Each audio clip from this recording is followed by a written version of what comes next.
Hi there, Janet Fritz here for Galaxy Girl Creations. Welcome to my channel and welcome to another day of May I Scraplift You.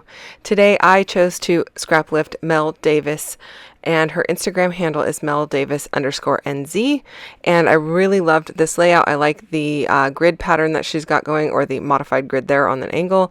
I chose to cut my papers at 2.5 inches into 2.5 inch squares. And I started out with this Bow Bunny paper that has all of these polka dots because it's got some oranges, some yellows, and some peachy pinks, as well as some darker colors to just bring in some depth of interest. And so I thought those were perfect. I have two photos that I'm working with today, two almost 4x6 photos, and they are of a bunch of poppies in one of the neighbors' yards. I was out walking the dog, and the poppies are coming up like crazy in this neighbor's yard, and they were just so beautiful. So I took a picture just to document kind of one of our things that we see while we're out for a walk. And this is actually the California state flower as well. So I thought that was kind of cool that they have these growing in their yard. So I also cut a bunch of these other papers into 2.5 by 2.5 inch squares. The orange patterned paper there that is kind of like not the grid pattern, but the other one is also a Bow Bunny paper. I think it's from a Life in Color collection. And then I've got some varying yellows. I think the almost solid yellow is my Mind's Eye paper. The others, I'm not really 100% sure. These are all out of my scrap bin, which is awesome. The orange grid one is, I think, called Take Flight or Fly Away or something. You can see the reverse side of it over to the right hand side with the airplanes on it. And I want to say that is like I don't know, maybe it's a We Are paper. I'm not sure. Anyway, lots of different papers getting used here out of the scrap bin, and I thought that polka dot just brought it all together. I do want varying shades of orange and yellow, because those poppies are varying shades of orange and yellow, and I just thought they looked really cool. Now I'm just trying to line up my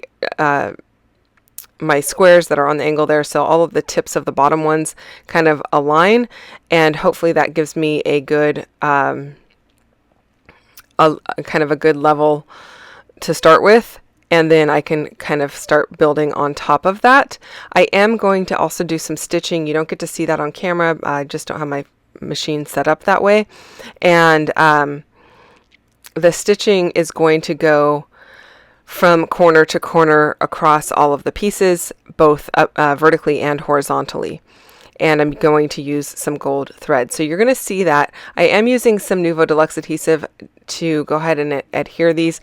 If I work kind of quickly enough, I can wiggle them around a little bit here and there, and be able to make sure that they all fit together. So I'm not like expanding the pattern as I go further up.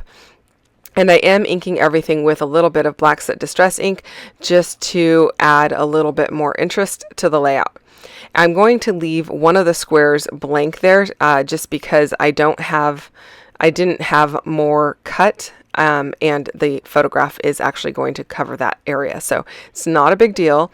Just need to make sure that this orange piece I'm about to place goes right in between the two below it, so that I didn't have them, a little bit wonky or something, since there's not a piece to line them up with.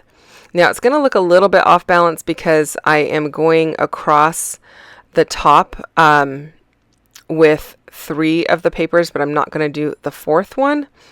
And mostly that is because I don't have that 4th, well, I guess it is still 4.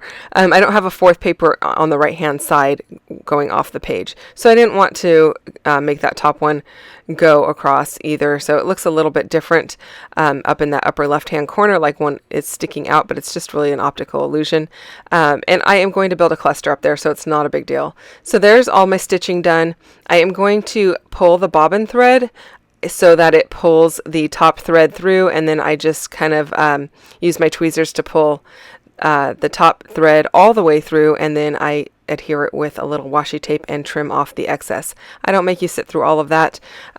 It's not very exciting, but that is what happens. If you tug on the bobbin thread, the top thread will pop through a bit, and then you can get a hold of it and pull it through.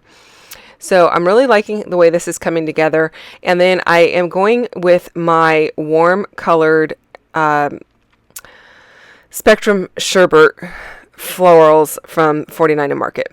And I pulled out a bunch of those, and you're not seeing me pull them all off of the paper because it's off to the side, but they are punched out. They are the die cut elements, and there's a lot of them. So I'm picking out some pinks, some yellows, and some oranges. There is a pink in that polka dot paper as well, and I think it looks really good. I am going to end up with a cluster in the upper left and a cluster to the bottom right of the photos, or to the right of the photos, which is exactly opposite of what Mel did, but that's okay. You know, your scraplift doesn't have to be exactly the same. This one is pretty close though, just because I used all this, you know, the same kind of pattern with the papers and the stitching. She has stitching on hers as well. I just did it the opposite, and I have 2 photos versus her 1. I am bringing in a little bit of white as well in these floral clusters, just to add to it, give it a little something different. I don't want them all to be orange. I want some different colors in there. And then I have this acrylic piece that says Spring Vibes. That is from Colorcast Designs, and I really like it, especially with this particular layout. And so I'm going to go ahead and use that on my page. I don't really do a lot of documenting the season specifically. It's usually like, oh, here we are in winter. It's usually about the people, not about the actual season. But I thought it would be nice to go ahead and document that this spring we had a ton of flowers, especially after such a weird winter of rain. In fact, here I am voicing this on National Scrapbook Day, the day before it's actually due, and it is pouring rain at my house. So the flora and fauna in the area doesn't quite know what to do. It starts to all bloom, and then it starts pouring like it's winter again. But anyway, this yard is just really pretty, just with all these wildflowers going in it, and so I thought I'd take the opportunity to go ahead and document that. My dog thought it was very interesting as well. She definitely was smelling everything around there. But I am going to remind you, while I go ahead and glue all this down, that there are a bunch of people playing along with May I Scraplift You. The links, or the playlist is linked down below. We don't have a list of links. We have a playlist this time, so you can go and click on that, and you can see all of the videos that have been uploaded so far, and check those out. If you have missed any, you can go ahead and catch those as well. I am using some fun foam to go ahead and pop some of these florals up onto to give a little bit of dimension. All of the ones that are peeking out up at the top. The bottom of the florals are not popped up onto any dimension. Those are all just adhered directly to the page. But I do like the flowers to actually look like they're in front of one another, so that it gives, you know, some added interest. And I just use fun foam that's cheap from Walmart, so it is adhesive backed, and I put the adhesive backed side on my actual die cut and use my liquid glue to adhere it to the page. That works best for me. I don't like the way that the ATG works on the fun foam. It just kind of peels off, so I prefer the liquid glue. And you will oftentimes see me use my acrylic block to kind of just hold everything in place while it just sets up a bit. It doesn't take very long at all. This glue is awesome.